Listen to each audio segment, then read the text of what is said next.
There's an old expression. You can lead a horse to water, but you can't make him drink. And if you lead a horse to a battalion of halberdiers, you won't have a horse for very long. The spearman, the pikeman, and the halberdier. This holy trinity of cavalry killing crusaders causes cavaliers to cringe at the curve of their blades. They bring knights to their knees, and they cause paladins to convert to pacifism. A mainstay of your army, the spear line lives to serve and keep your expensive gold units alive on the battlefield so that you can defeat your opponents.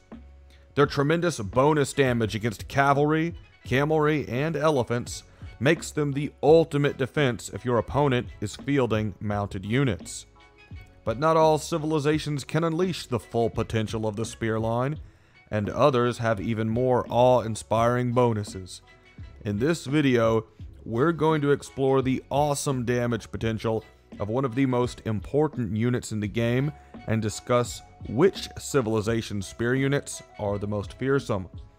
After this video, you might never want to ride a horse again, but at least you'll understand how you can deploy this incredible soldier with your army so that you can get out there on the ladder and get after it.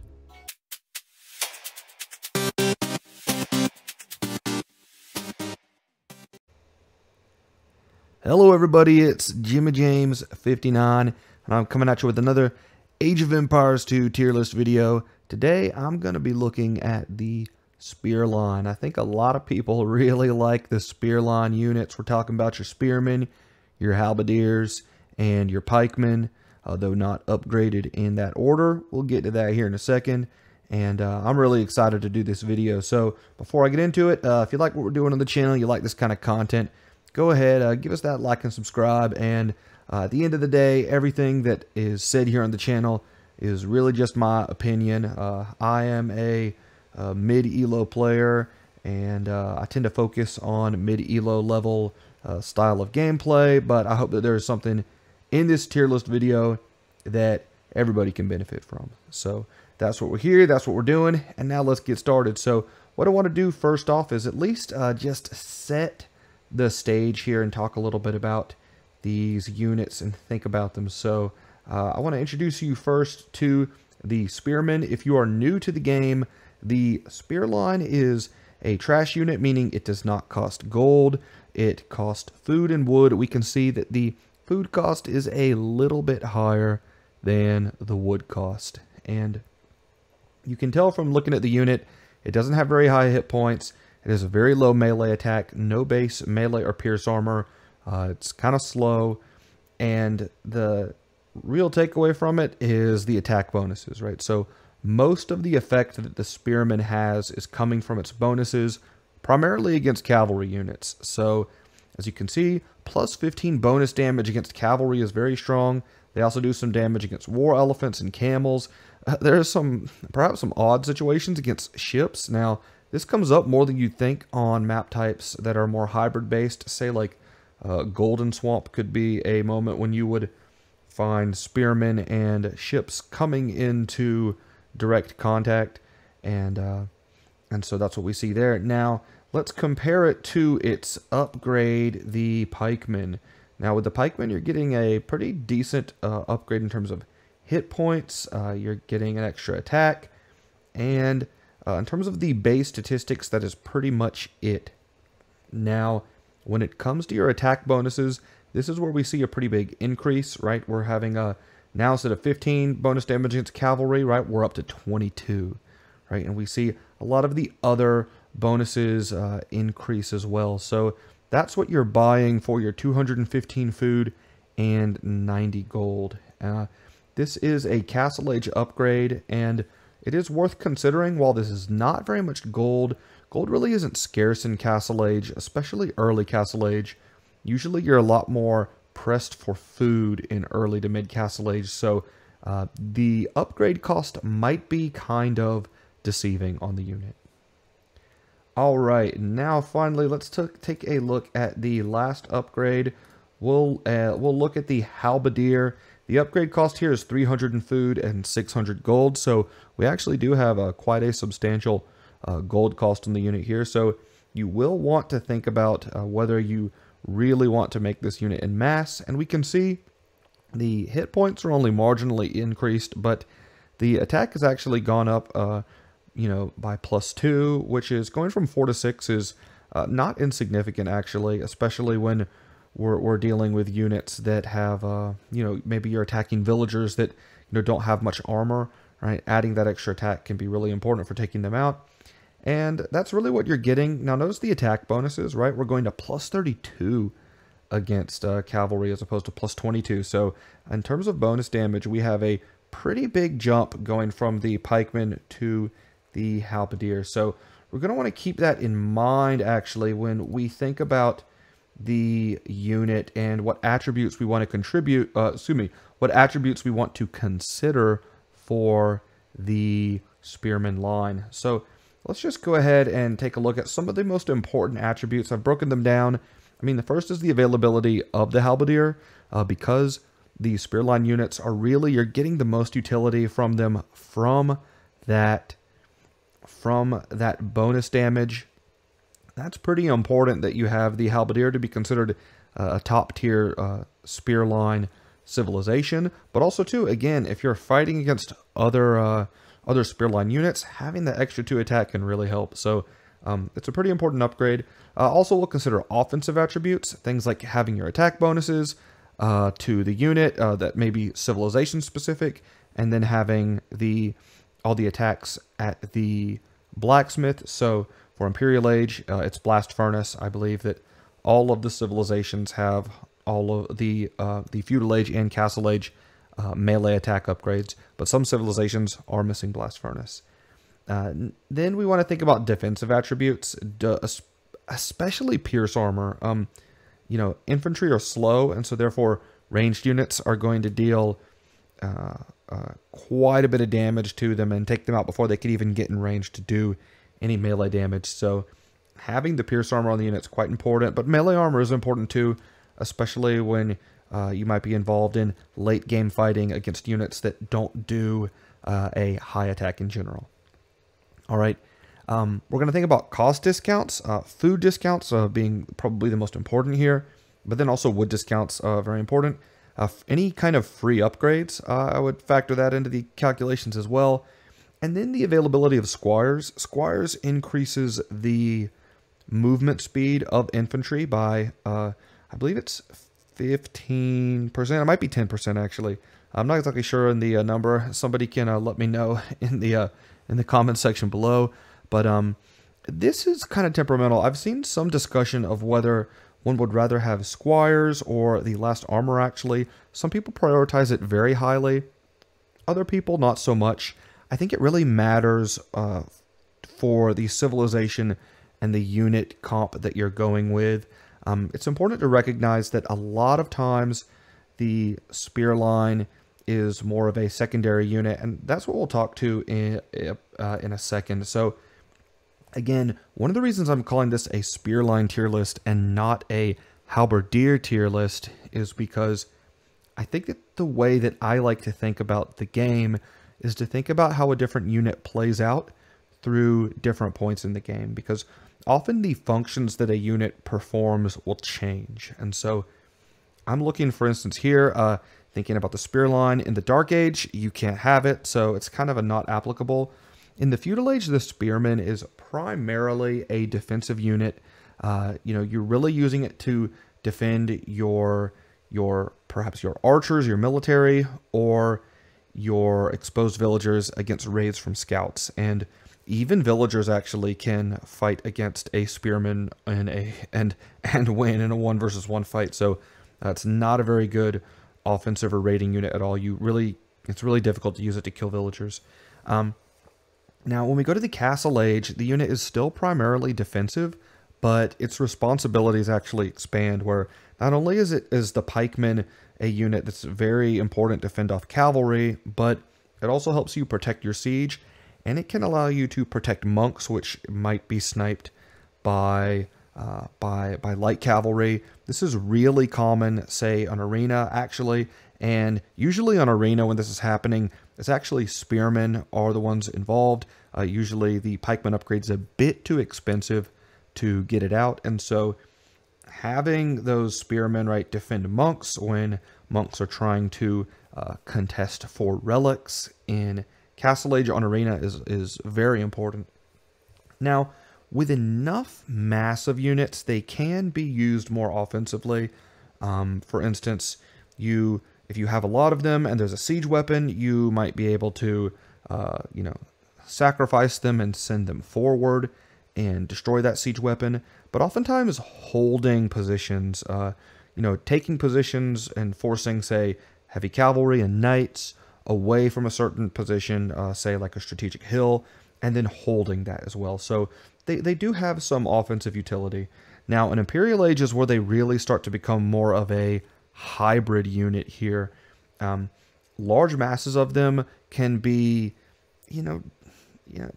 not half bad raiders because they have a little bit more HP, and if they have all of their pierce armor, right, they can absorb a lot more town center fire, right? That's where the pierce armor on the unit really comes into play in this particular setting.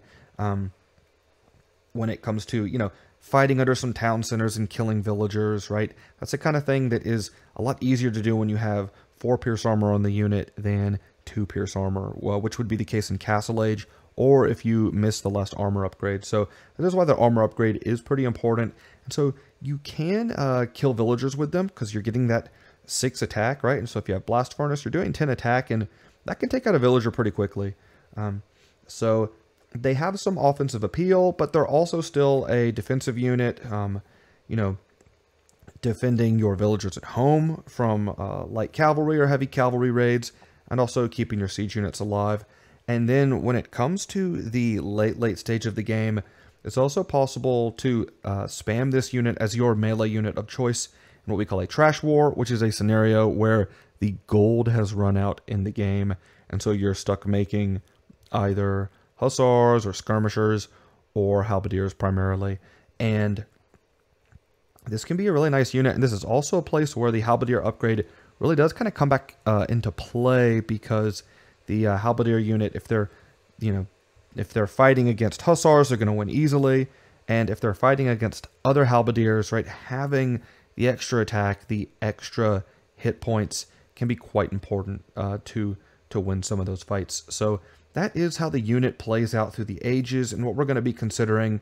And so I think it's time we can go ahead and jump into the tier list. So we're going to start off per usual with the Aztecs. And Aztecs, I'm going to put them into the A tier. Now, it's worth noting that the Aztecs do not get the halberdier upgrade, but thinking about it as it plays through the ages, you have a bonus to your military production that allows you to get units out. I believe it's 10% faster, and that can help you get to masses of spearmen, pikemen, and halberdiers. It's very good. And not only that, but you also, in Imperial Age, you have the technology Garland Wars, which you can research, that gives your infantry +4 attack, and that really helps your pikemen compensate for missing some of that damage, especially in Trash Wars fights. Your pikemen are going to be doing, I believe it's 12 damage, and a normal fully upgraded halberdier is doing 10. So you should actually be able to win some of those fights pretty well.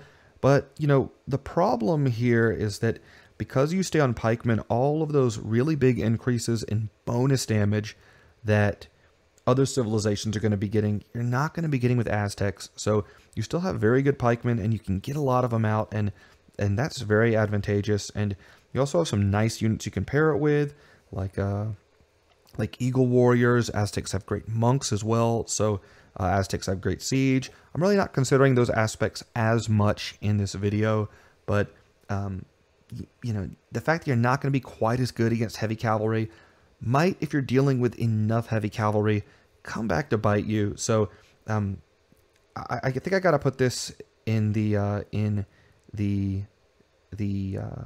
A tier here. So almost S tier. If somebody really wanted to make an argument that, because the Aztecs are really only losing out in one way, and maybe in Imperial Age, and you have pretty superior pikes and spearmen to the other points of the ages, I can buy an argument in the S tier, but I think that the halberdier upgrade is really, really, really important. All right, next up we have the Berbers, and the Berbers unfortunately have to go into the D tier. You're really only getting fully upgraded pikemen, and that's not so good. So D tier for the Berbers in this tier list. Next up we have the Bohemians, and I gotta put Bohemians into the S tier. These guys really shred through heavy cavalry. They're fully upgraded, and they have plus 25% bonus damage. That's going to help your spearmen, help your pikemen, and your halberdiers, so you're getting that effect throughout the ages. I like it a lot. I think it's really strong, and so we're going to go ahead and put them into the S tier. Now, the Britons get fully upgraded halberdiers, so we're going to put them in the B tier. It's a very strong unit and often a major complementary unit to Briton foot archers in the late game, or even earlier in late Castle Age for that matter. All right, next up we have the Bulgarians, and Bulgarians are also going to go into B tier, but it is worth noting that your blacksmith food upgrades are quite a bit cheaper. You have a 50% discount on those upgrades. That means that you're going to be able to get your spearmen, your pikes, your halbs. You're going to be able to get those attack upgrades and armor upgrades a bit quicker, but they're not the most expensive upgrades in the first place, and so I don't think it's having as big of an effect with your infantry line, especially your halberdier line here. So I think that, you know, it's better than Britain's, but I still think it's a B tier unit. Okay, next up we have the Burgundians, and Burgundians I believe are fully upgraded, so they will also be in the B tier. Easy day. And next up after that we have the Burmese, and I gotta say, I gotta put Burmese into the S tier here. Your units get +1 attack as they go through the ages, so that means your spearmen will have +1, your pikemen will have +2 attack, and your halberdiers will have +3 in those stages, and that is quite nice to have. It's helping you throughout, again, all of the ages, and it's a pretty strong bonus, and the fact that you get fully upgraded halberdiers with that is really nice. It's especially nice, say, if you are in a trash fight. I mean, if you think about it, you're doing, you have 13 damage overall, and let's say you're up against another pikeman, right? Against another halberdier, halberdiers of a normal civ are going to be doing 7 damage to other halberdiers because of 3 melee armor, so you're doing 10 to 7 damage. That's quite a big increase. So if you are looking at those halberdier versus halberdier fights between Burmese and, say, Britons, Burmese halberdiers are going to clean up really nicely. So it's a great bonus, and it helps them a lot. And they have good halberdiers anyways, so I think we can easily put them in the S tier. Okay, next up we have the Byzantines, and this is kind of a tough decision, but I think I'm going to have to put them in the A tier here. So the Byzantines' claim to fame is that their halberdiers have a -25% cost reduction, which is really quite good. So you're saving a lot of food and you're saving a lot of wood. Now, to compensate for that, you are missing the blast furnace technology. With Byzantines, what you're really relying on is spamming out lots of halberdiers in the late game to overpower other units. Man, this is a real tough one, a real tough one. Because Byzantine halberdiers can be insanely oppressive. You know what? I think we're going to have to improvise here. When just thinking about the amount of mass you can get, a 25% cost reduction is actually really strong.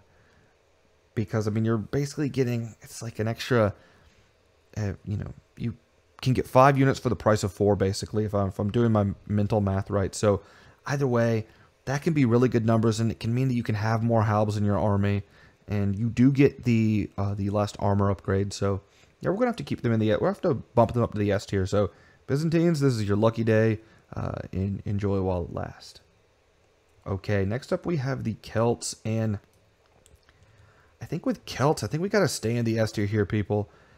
The Celt infantry is the recipient of a speed bonus, right? You have, I believe it's a 15% speed bonus, which means, but you don't get squires. So basically this bonus tapers off in the late game quite substantially when other civilizations have access to the squire's technology. It's great for feudal age because your spears are super fast, and that really matters actually, because let's say you're doing men-at-arms into archers against an opponent making scouts, right?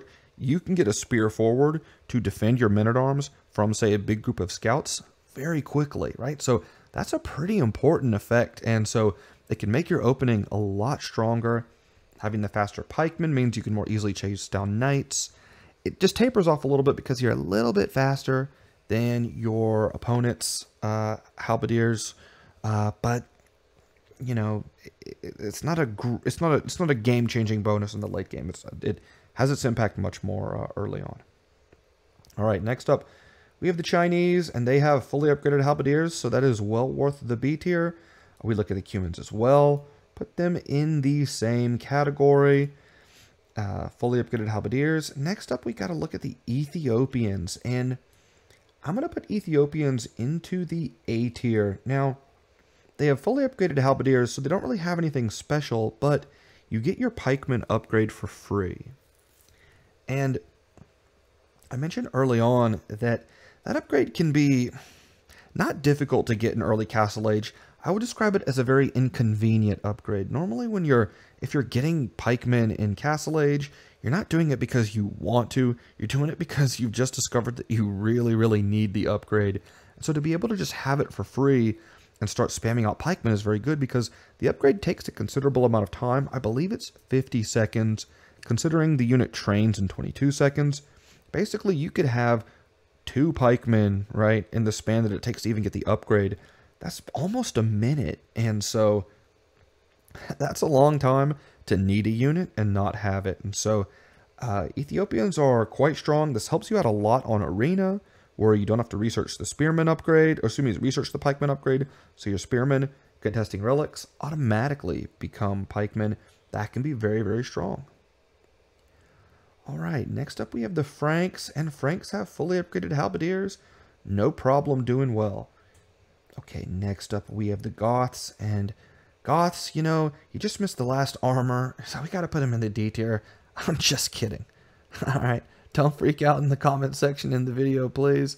Goths are an easy S tier for a lot of reasons. First of all, the infantry discount for Goths reduces the price on them throughout the ages, and I think you wind up getting a minus 35% discount in Imperial Age, which is even stronger than Byzantines. Because Goth barracks work extremely fast, you can crank them out, and Goth units, I believe their infantry has extra damage against buildings through the ages, though you miss arson, so it kind of makes up for it. But that means, hey, in Feudal Age and Imperial Age, your pikemen are going to be doing better damage to buildings than others, and in Castle Age you're going to be just the same as anybody else as long as they've researched arson. So it's actually pretty strong. Goths also get an extra 10 population space, so you're always going to have a military advantage. The only downside is, like I mentioned, you are missing the last armor upgrade, but the way that Goths win is through creating large masses of units, and, you know, they're better at doing this than the Byzantines, you know, because they're much cheaper, because the barracks work faster, because they have more population space, right? This is one of the reasons why I initially kind of thought of the Byzantines as maybe more of an A-tier civilization, but, you know, hey, you know, the Byzantines, they got one past the goalie here, but the Goths, when it comes to halberdiers, Goths are the goalie, so easy S tier for them. All right, next up we have the Huns. Huns are going to go into the C tier. You do get halberdiers, but you're missing the last armor upgrade, and, you know, like I mentioned when thinking about how the unit plays out in the later stages of the game, that can be really important. It can be pretty squishy later on, so I think that's enough for a C tier, but it is a pretty big downgrade from our B tier civs. Next up is the Incas, fully upgraded halberdiers, moving on. And now we have the Indians. Indians are going to go into the same realm as the Huns, also missing the last armor upgrade. So, again, you know, still usable. Hun and Indian halberdiers are still usable when you need them, but you just want to be careful, or at least, you know, if there are range units or skirmishers in the field, you know, be careful, because they're going to die a little bit quicker.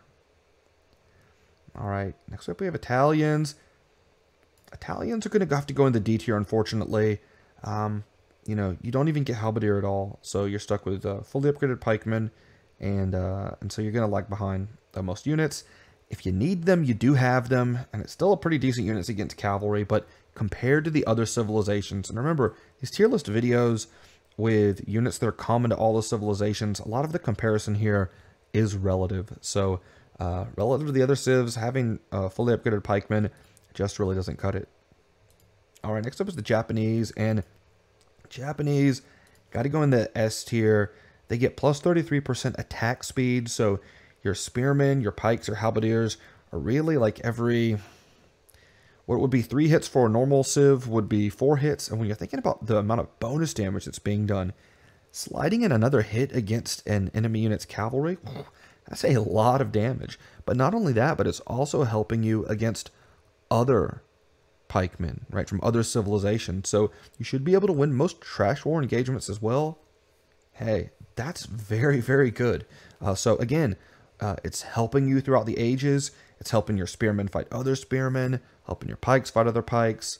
You might be able to actually kill some villagers with it. I mean, even though probably not an ideal situation, but hey, you know, you have it. It's quite good. So yeah, got to go in the S tier. All right, next up we have the Khmer.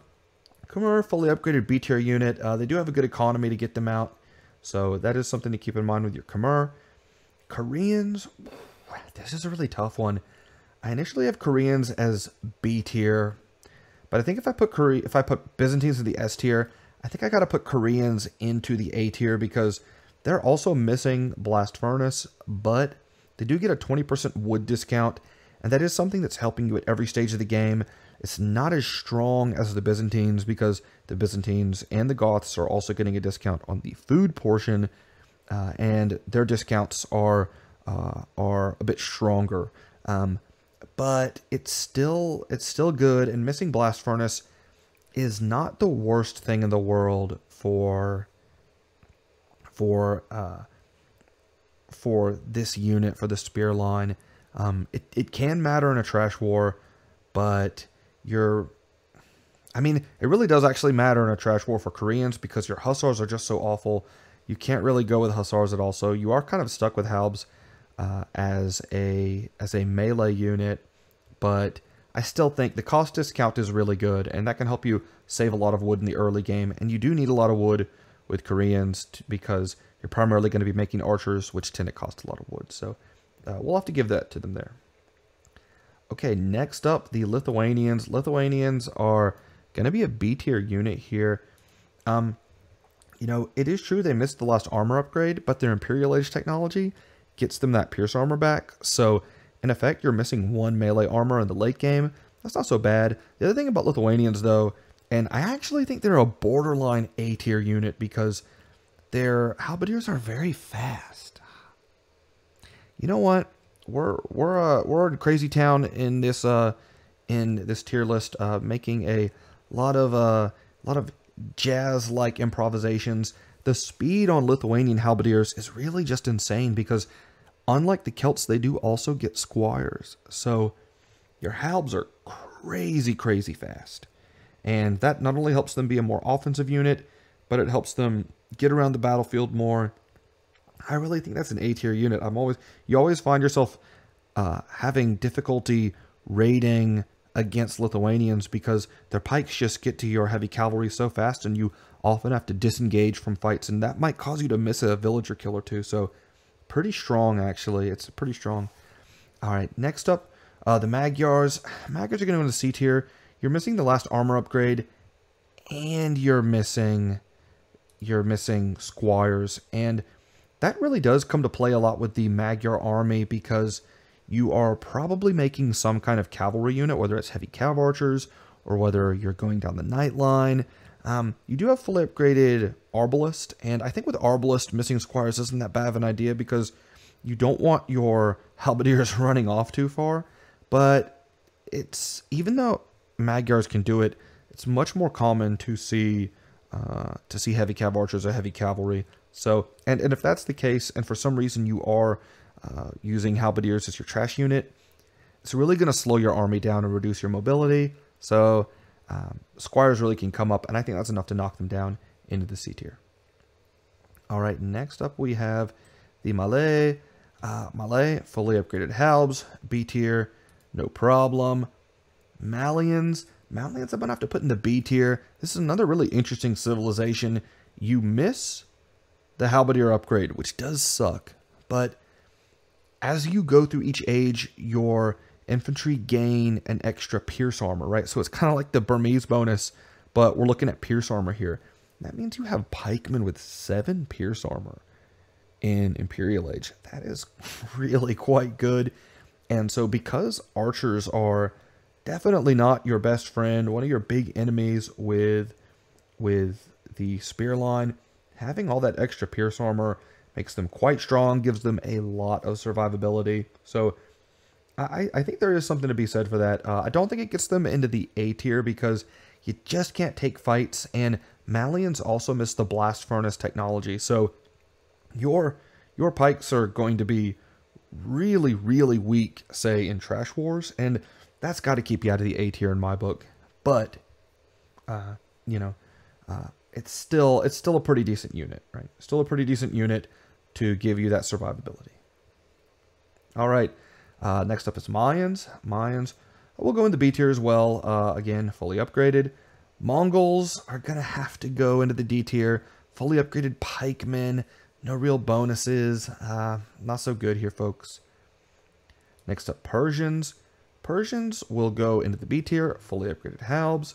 And Poles as well, right? We have another fully upgraded halberdier civilization. Hey, that's good enough to warrant B tier status. Portuguese. Now, Portuguese are missing squires, but I think that you got to put them in the B tier still. It is much more common with Portuguese to see them go expos into arbalist, even though you do have a nice cost discount on fully upgraded cavaliers. But the Portuguese army generally is not played as a mobile one. You're probably playing arbalist. You're probably playing organ guns, which definitely need halberdiers to keep them alive. And so the fact that you miss squires, if you're going with that slower unit composition, you know what? Missing squires does not hurt a slow army as much. So I think in most cases that really means that the Portuguese halbs are not so bad. Right? One of the weaker of the B tier civs, let's say, but still not quite in the C tier. Saracens are gonna have to go in the D tier. Fully upgraded pikemen, not so good. Now we look at the Sicilians. Sicilians are really interesting. I think I gotta put Sicilians into the A tier. So your halberdiers are fully upgraded, but they only take 50% bonus damage. And this is where it's really worth mentioning that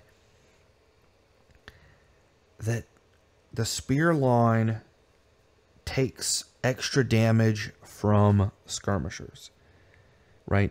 And the fact that you're reducing that by half is very strong, but also hand cannoneers, right? Hand cannoneers are a very common threat to your infantry and do a lot of damage to your infantry units. And the fact with Sicilians that you reduce the bonus damage of hand cannoneers by about half is very strong. So you get enough of these survivability bonuses that I think it gives them a bump, and they deserve to be in a much better tier. Okay, next up we have the Slavs. I think the Slavs might be my most controversial pick here. I'm going to put them in the A tier, right? Now, before you jump out of your seat screaming, hear me out here. Slav spearmen are generic. Slav pikemen are generic. Right? Early Imperial Age, mid-Imperial Age, Slav halberdiers are completely generic. Now, where the Slav halberdiers become great is when you research the Imperial Age upgrade Druzina that gives all your infantry trample damage. And so now all of a sudden in a scrum, right, with one technology researched, you probably have, in a rugby battle, the strongest halberdiers in the game. But that is a mid to late Imperial Age technology. So again, thinking about how the unit plays out throughout the ages, it's really, really hard to see it as an S tier unit because we compare those units are getting bonuses from the jump. Even a lot of A tier units are getting bonuses earlier. And the fact of the matter is, you know, your games in Age of Empires don't always make it to the late Imperial Age setting, right?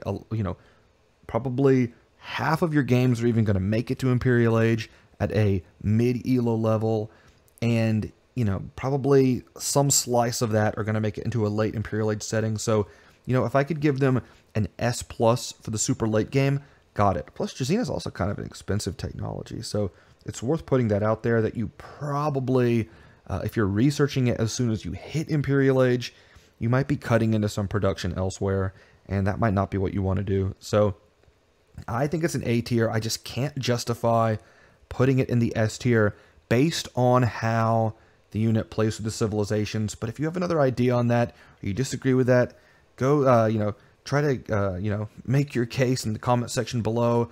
But remember, right, we're looking at the unit throughout the ages here, right, and not just, you know, where you wind up in late Imperial Age. Okay, next up we have the Spanish, and Spanish are going to go into B tier. Your blacksmith upgrades don't cost gold, but that's not as important for your infantry upgrades anyways. So I don't think that's enough to move them up a tier, and they're going to stay in the B tier.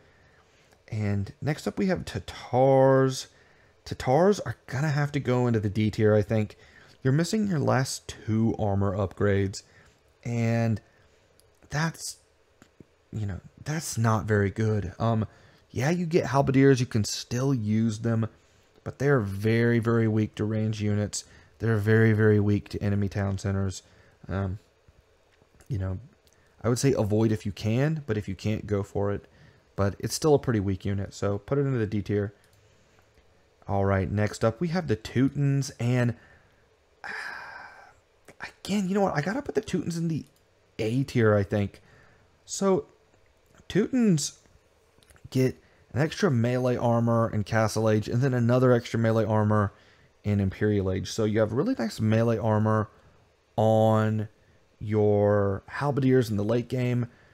For me, this falls into A tier because you don't have that feudal bonus, and spearline units usually don't fight each other in Castle Age.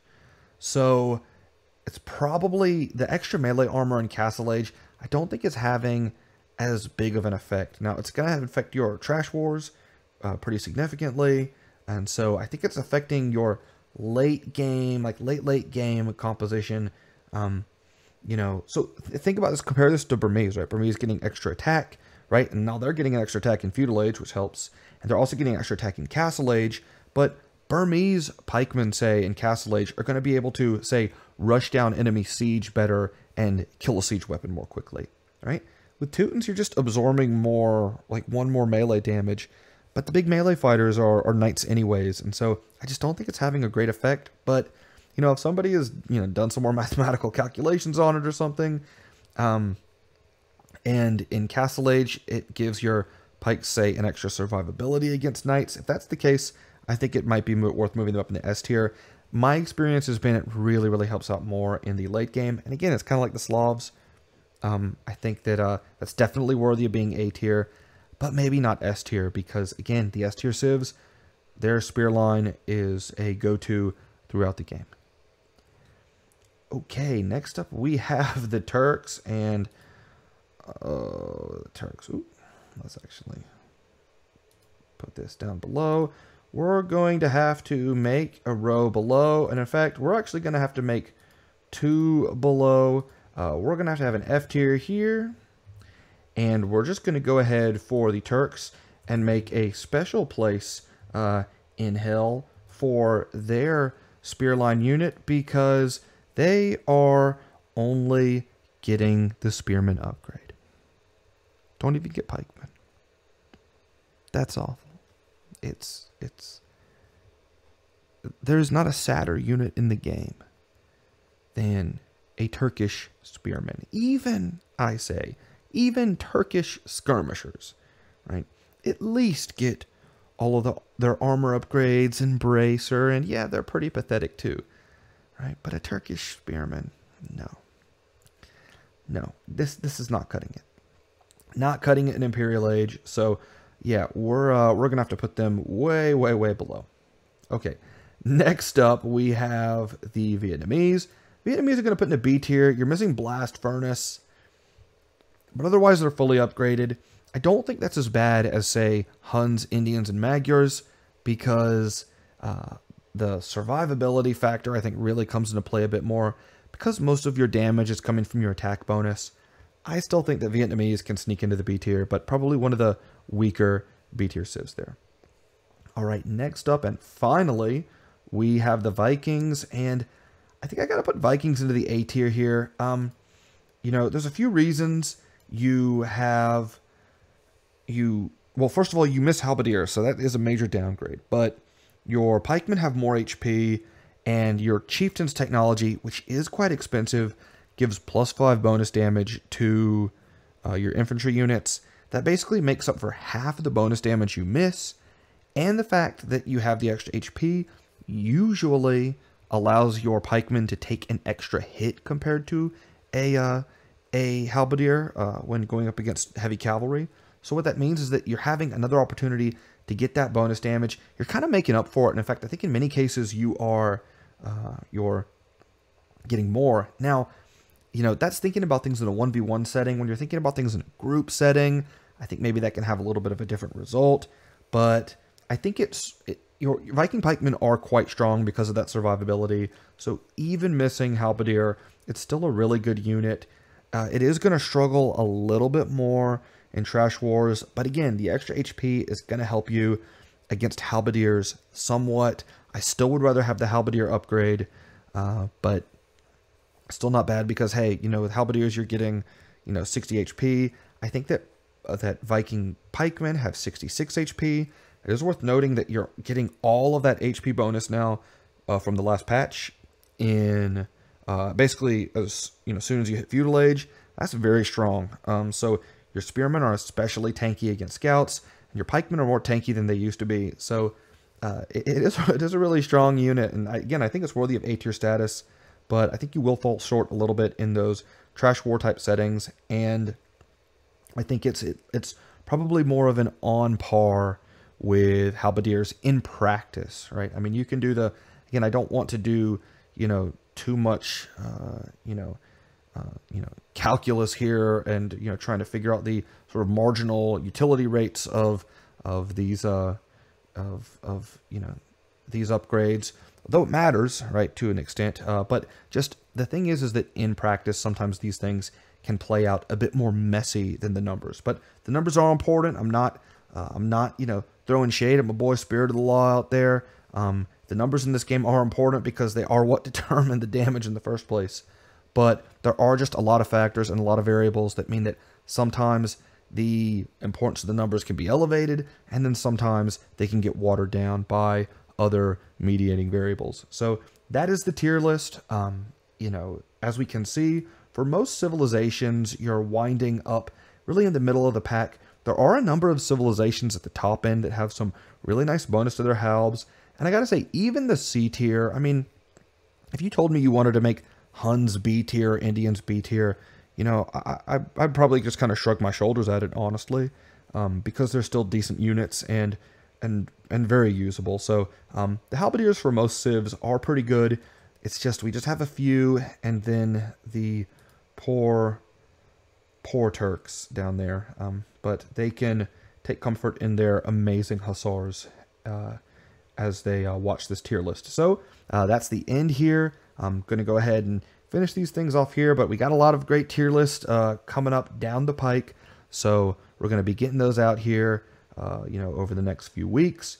And hey, if you like this content, again, all right, go ahead, like, subscribe, right? We got a lot of good things coming your way. So with that, I'll leave things there, and I'll see you guys out there on the ladder.